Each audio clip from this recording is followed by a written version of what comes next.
L'éthique des affaires, c'est le grand thème de la semaine de la finance responsable qui aura lieu du 27 septembre au 4 octobre. Que recouvre ce terme? Peut-on évaluer l'éthique des entreprises? Existe-t-il des textes de loi qui encadrent les meilleures pratiques? Pour décrypter le sujet, on en parle avec Sandrine Blanc. Bonjour Sandrine. Bonjour.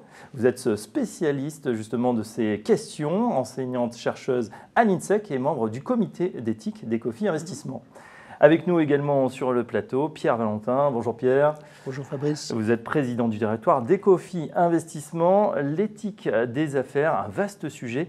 Qu'est-ce que c'est exactement? Une première définition, Sandrine. Il y a plusieurs approches, mais quand on parle d'éthique des affaires, on parle de toutes les questions qui traitent de la responsabilité morale portée par les acteurs dans la conduite des affaires, dans la vie des affaires, dans la vie économique. Alors certains vont préférer réserver le terme d'éthique des affaires plutôt aux obligations morales individuelles, alors qui sont définies soit par rapport à des valeurs personnelles ou par rapport à une morale personnelle, et utiliser plutôt le terme de responsabilité sociale de l'entreprise, la RSE, pour tout ce qui concerne l'entreprise, mais l'entreprise cette fois comme collectif. Et donc, responsabilité qui va être définie par rapport à des valeurs publiques, des valeurs dont on espère qu'elles sont partagées par l'ensemble de la société. Côté entreprise, Pierre Valentin, quelle est votre approche, vous, de cette éthique des affaires? C'est l'ensemble des règles et des codes de conduite qui amènent les entreprises à un haut niveau de transparence et de responsabilité. Plus précisément, d'après Vigeo, qui est l'agence de notation extra-financière, la question recouvre 4 domaines principaux.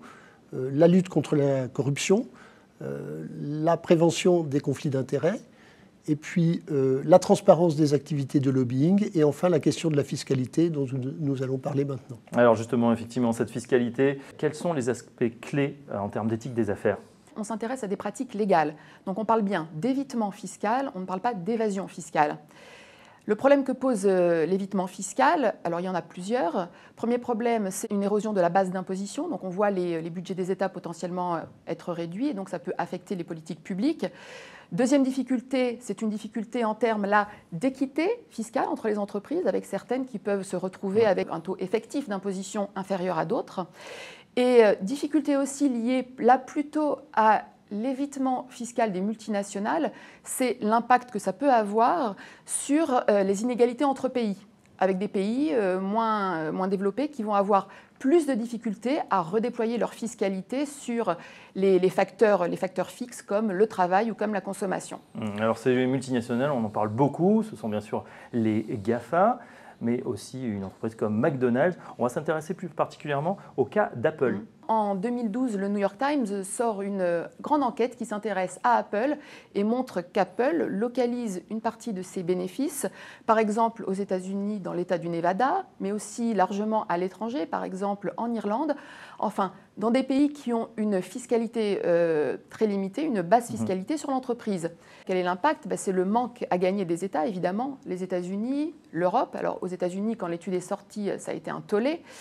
Et en Europe, l'Europe a aussi réagi en demandant par exemple à l'Irlande de recouvrer 13 milliards d'euros. Alors ce qu'il est intéressant de noter, c'est que c'est plutôt au nom d'une distorsion de la concurrence, ce qui tente à suggérer que le problème de l'évitement fiscal, à ce moment-là, c'était en 2016, n'était pas encore complètement traité. Ouais, 13 milliards d'euros d'amende pour Apple. Quels sont, Pierre Valentin, les autres moyens d'action concernant cet évitement fiscal, mais aussi d'autres manquements à l'éthique des affaires? Alors, sur l'évitement fiscal, de très gros progrès ont été réalisés par les États de l'OCDE qui ont décidé de se mettre d'accord pour amender l'ensemble des conventions fiscales bilatérales de telle sorte que d'ici quelques années, toutes ces lacunes qui permettent les stratégies d'évitement fiscal des multinationales disparaissent. Donc on peut dire qu'il y a une très forte efficacité de l'action. Sur les autres domaines de l'éthique des affaires, il y a eu là aussi des progrès. D'abord, l'augmentation considérable des amendes pour les cas de corruption qui, par rapport à ce qu'il y avait il y a 10 ans, est vraiment spectaculaire. Et puis on peut citer, par exemple pour la France, la loi Sapin 2 qui protège les lanceurs d'alerte. Donc il y a aussi toute une politique pour faire en sorte que ces affaires sortent plutôt que d'être enterrées. Parmi les autres leviers d'action, on parle de plus en plus de transparence des entreprises. Qu'est-ce que cela représente, Sandrine Blanc? La transparence, c'est le fait de rendre publiques des informations qui concernent les entreprises. Donc c'est intéressant parce que c'est au fond un levier d'action qui se déplace des États vers la société, par exemple vers les investisseurs, et qui donne aux investisseurs un moyen de pression grâce aux informations auxquelles ils ont accès. Donc, et de ce point de vue, on peut penser que L'investissement socialement responsable, l'ISR, a précisément une responsabilité en matière de responsabilisation fiscale des multinationales. L'Europe est-elle en pointe sur le sujet? Effectivement, il y a eu l'adoption par le Parlement d'une directive européenne d'un reporting public pays par pays. Donc ce que ça veut dire, c'est l'exigence faite aux multinationales de publier à la fois le bénéfice et l'impôt payé par pays. On peut penser que c'est une avancée en matière de transparence, mais en tout cas, celle-ci demande encore à être confirmée par le Conseil européen. En ce qui concerne la lutte contre l'optimisation fiscale des GAFA en particulier, qu'est-ce qu'a mis en place l'Europe? Alors, il y a en ce moment deux propositions qui sont en train d'être discutées. Une première proposition, c'est l'idée d'une fiscalité sur les bénéfices, mais sur la base d'une présence numérique et non pas d'une présence physique. Et deuxième idée, c'est là plutôt l'idée d'une taxe sur les revenus liés à l'activité numérique, mais taxe provisoire et qui serait en place jusqu'à ce que la première mesure soit, elle, définitivement adoptée. Ah oui, la politique des petits pas en Europe. Pierre Valentin, on retourne à Ecofi Investissement. Comment traitez-vous justement l'éthique des affaires chez Ecofi? Alors nous sommes très en pointe sur ce sujet. Sur la question purement fiscale, nous avons décidé de ne pas investir dans des pays, dans des sociétés domiciliées dans des paradis fiscaux.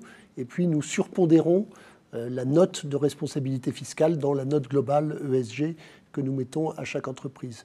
Sur les questions de manquement à l'éthique des affaires autres que la fiscalité, nous avons un processus qui permet d'exclure les sociétés qui sont soumises à des controverses, qui sont le plus souvent des controverses liées à des phénomènes de corruption.